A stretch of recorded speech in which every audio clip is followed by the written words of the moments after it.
નમસ્કાર મિત્રો, સ્વાગત છે તમારું અમારી યુટ્યુબ ચેનલમાં। તો મિત્રો, આજના વિડીયોમાં આપણે ચર્ચા કરીશું ગુજરાત હાઈકોર્ટ તરફથી બેલીફની પોસ્ટ પર એટલે કે મિત્રો પ્રોસેસ સર્વરની પોસ્ટ પર ભરતીની જાહેરાત કરવામાં આવેલી છે।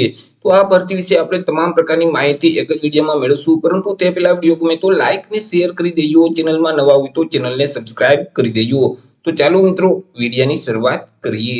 મિત્રો, આ જે ભરતીનું નોટિફિકેશન છે તે હાઈકોર્ટ ઓફ ગુજરાત તરફથી જાહેર કરવામાં આવેલું છે। મિત્રો, ગુજરાત રાજ્યમાં આવેલી જે જિલ્લા અદાલતો છે તેમજ ઔદ્યોગિક અને મજૂર અદાલતો છે તો તેમાં જે પ્રોસેસ સર્વર એટલે કે બેલીફ વર્ગ 3 ની જે જગ્યાઓ ખાલી છે તે જગ્યાઓ ભરવા માટે લાયકાત ધરાવતા ઉમેદવાર પાસેથી અરજીઓ મંગાવવામાં આવેલી છે। તો સૌથી પહેલા મિત્રો આપણે ચર્ચા કરીશું કંઈક અગત્યની તારીખ વિશે। હવે મિત્રો, આ ભરતીમાં જો તમારે અરજી ફોર્મ ભરવું હોય તો ઓનલાઈન અરજી ફોર્મ ભરવાનું રહેશે। ઓનલાઈન અરજી ફોર્મ ઓલરેડી શરૂ કરી દેવામાં આવેલા છે। અરજી ફોર્મ છે તે મિત્રો 22/5/2024 થી શરૂ કરવામાં આવેલા છે। 22/5/2024 થી લઈને 15/6/2024 સુધીમાં તમારે ઓનલાઈન અરજી ફોર્મ ભરી દેવાના રહેશે। ઓનલાઈન અરજી ફોર્મ મિત્રો એનટીએ ની જે ઓફિશિયલ વેબસાઇટ છે exam.nta.ac.in અથવા તો મિત્રો જે ગુજરાત હાઈકોર્ટનું ઓજાસનું જે પોર્ટલ છે hc-ojas.gujarat.gov.in તે વેબસાઇટ ઉપર જઈ તમે ઓનલાઈન અરજી ફોર્મ ભરી શકશો। મિત્રો, ઓનલાઈન અરજી ફોર્મ જાતે કેવી રીતે ભરી શકાય તેના વિશે ઓલરેડી આપણે એક વિડીયો અપલોડ કરી દીધેલ છે। તે સિવાય મિત્રો અહીં તમારી પરીક્ષા ફી છે, અરજી ફી છે તે પણ તમારે ઓનલાઈન જ ભરવાની રહેશે। તમે ક્રેડિટ કાર્ડ, ડેબિટ કાર્ડ કે નેટ બેન્કિંગ કે યુપીઆઈ ના માધ્યમથી અરજી ફી ભરી શકશો। અરજી ફી ભરવાની જે છેલ્લી તારીખ છે તે પણ 15 જૂન 2024 રહેશે। 15 જૂન 2024 સુધીમાં તમારે ઓનલાઈન અરજી ફોર્મ અને અરજી ફી ભરી દેવાની રહેશે। તે સિવાય ફોર્મ ભરતી વખતે જો કોઈ પણ પ્રકારની ભૂલ થઈ હોય અને તમે તેમાં સુધારો કરવા માંગતા હોય, કરેક્શન કરવા માંગતા હોય તો 17/6/2024 થી લઈને 19/6/2024 સુધીમાં તમે તમારા અરજી ફોર્મમાં સુધારો કરી શકશો। ચર્ચા કરી લઈએ જગ્યા વિશે કે કુલ કેટલી જગ્યા છે અને કેટેગરી મુજબ કેટલી જગ્યા રહેશે। તો કુલ મિત્રો 210 જેટલી જગ્યા પર આ ભરતી જાહેર કરવામાં આવેલી છે। 210 જગ્યામાંથી જે જિલ્લા ન્યાયાલયો છે તેમાં 198 જેટલી જગ્યા છે। હવે આ જે 198 જગ્યા છે તેમાં મિત્રો સામાન્ય વર્ગના ઉમેદવાર માટે 114 જગ્યા રહેશે। 114 માંથી 29 જગ્યા મહિલા માટે અનામત રહેશે। એસસી કેટેગરીના ઉમેદવાર માટે 10 જગ્યા રહેશે। 10 માંથી મહિલા માટે એક પણ સીટ અનામત રહેશે નહીં। એસટી કેટેગરીના ઉમેદવાર માટે 20 જગ્યા છે। 20 માંથી 5 જગ્યા મહિલા માટે અનામત રહેશે। એસીબીસી એટલે કે સામાજિક અને શૈક્ષણિક રીતે પછાત વર્ગના જે ઉમેદવાર છે તેમના માટે 39 જગ્યા છે। 39 માંથી 10 જગ્યા મહિલા માટે અનામત રહેશે। ઈડબ્લ્યુએસ એટલે કે આર્થિક રીતે નબળા વર્ગના જે ઉમેદવાર છે તેમના માટે 15 જગ્યા રહેશે। 15 માંથી એક પણ સીટ મહિલા માટે અનામત રહેતી નથી। આવી રીતે મિત્રો જે જિલ્લા ન્યાયાલયો છે તેમાં કુલ 198 જેટલી જગ્યા છે। આ જે 198 જગ્યા છે તેમાંથી મિત્રો 5 જગ્યા છે તે શારીરિક રીતે વિકલાંગ વ્યક્તિ માટે અનામત રહેશે, જ્યારે 13 જગ્યા છે તે માજી સૈનિક માટે અનામત રહેશે। તે સિવાય મિત્રો જે ઔદ્યોગિક અને મજૂર અદાલતો છે તો તેમાં કુલ 12 જેટલી જગ્યા છે। હવે આ જે 12 જગ્યા છે તેમાંથી જનરલ કેટેગરીના ઉમેદવાર એટલે કે સામાન્ય વર્ગના ઉમેદવાર માટે 8 જગ્યા રહેશે। 8 માંથી 3 જગ્યા મહિલા માટે અનામત રહેશે। એસસી કેટેગરીના ઉમેદવાર માટે એક પણ સીટ નથી। એસટી કેટેગરીના ઉમેદવાર માટે એક જગ્યા છે। એસીબીસી એટલે કે સામાજિક અને શૈક્ષણિક રીતે પછાત વર્ગના જે ઉમેદવાર છે તેમના માટે 2 જગ્યા છે। 2 માંથી એક જગ્યા મહિલા માટે અનામત રહેશે અને ઈડબ્લ્યુએસ કેટેગરીના ઉમેદવાર માટે એક જગ્યા રહેશે। આવી રીતે જે કુલ 12 જગ્યા છે તો 12 માંથી એક જગ્યા છે તે શારીરિક રીતે વિકલાંગ વ્યક્તિ માટે, જ્યારે એક જગ્યા છે તે માજી સૈનિક માટે અનામત રહેશે। ચર્ચા કરી લઈએ પગાર ધોરણ વિશે કે ઉમેદવારને કયા પગાર ધોરણ મુજબ પગાર આપવામાં આવશે। તો ઉમેદવારને પે મેટ્રિક લેવલ 2 મુજબ પગાર આપવામાં આવશે, એટલે કે રૂપિયા 19,900 થી લઈને 63,200 નું જે પગાર ધોરણ છે તે મુજબ પગાર મળવા પાત્ર થશે।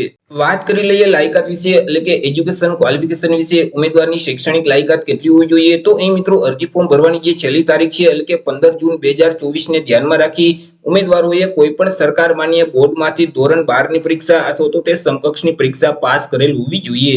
જે ઉમેદવારોએ ધોરણ 12 ની પરીક્ષા પાસ કરેલ છે અથવા તો તે સમકક્ષની પરીક્ષા પાસ કરેલ છે તો તે ઉમેદવાર આ ભરતીમાં અરજી કરી શકશે।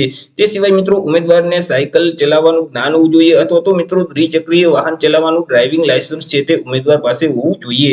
તે સિવાય ઉમેદવાર પાસે કોમ્પ્યુટરનું નોલેજ હોવું જોઈએ અને ઉમેદવારને ગુજરાતી ભાષા અથવા તો હિન્દી ભાષા અથવા તો બંને ભાષાનું જ્ઞાન હોવું જોઈએ।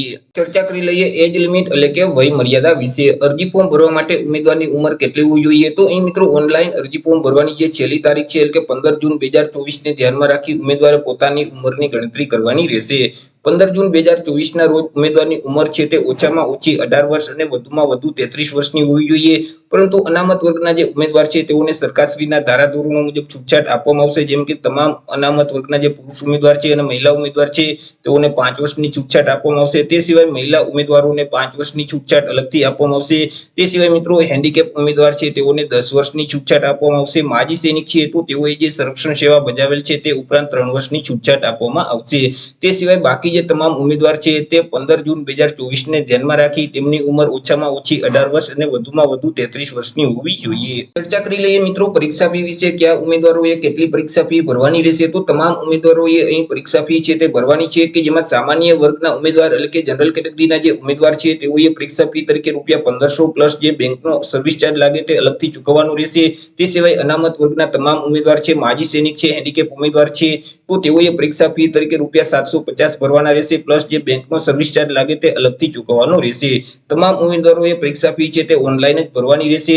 મિત્રો અહીં તમે net banking, credit card, debit card કે યુપીઆઈ ના માધ્યમથી પરીક્ષા ફી ભરી શકશો. ચર્ચા કરી લઈએ સિલેક્શન પ્રોસેસ વિશે, કે ઉમેદવારનું સિલેક્શન છે તે કેવી રીતે કરવામાં આવશે. અહીં મિત્રો ઉમેદવારનું સિલેક્શન છે તે અલગ અલગ 2 સ્પર્ધાત્મક પરીક્ષાના આધારે કરવામાં આવશે, કે જેમાં સૌથી પહેલી પરીક્ષા છે તે હેતુલક્ષી પ્રકારની લેખિત પરીક્ષા લેવામાં આવશે, અને આ જે લેખિત પરીક્ષા છે તે માત્ર એલિમિનેશન ટેસ્ટ રહેશે, એટલે કે તેમના માર્ક છે તે મેરિટમાં ગણવામાં આવતા નથી.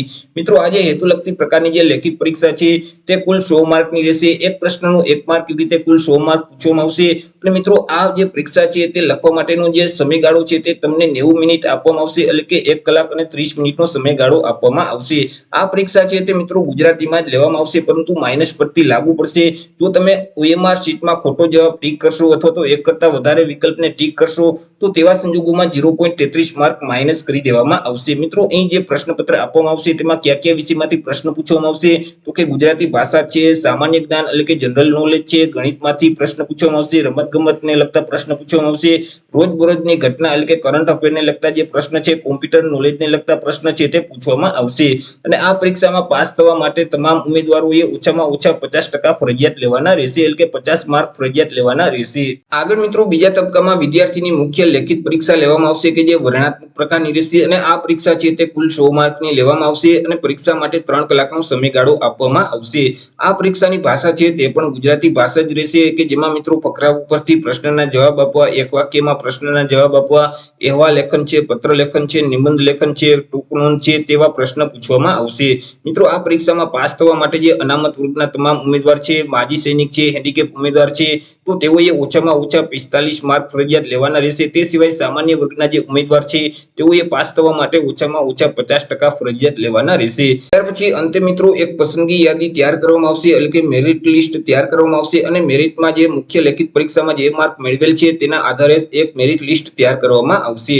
તો આવી રીતે મિત્રો ગુજરાત હાઈકોર્ટ તરફથી બેલીફ એટલે કે પ્રોસેસ સર્વર વર્ગ 3 ની પોસ્ટ પર ભરતી જાહેર કરવામાં આવેલી છે, કે જેમના અરજી ફોર્મ છે તે 15 જૂન 2024 સુધી તમે ભરી શકશો.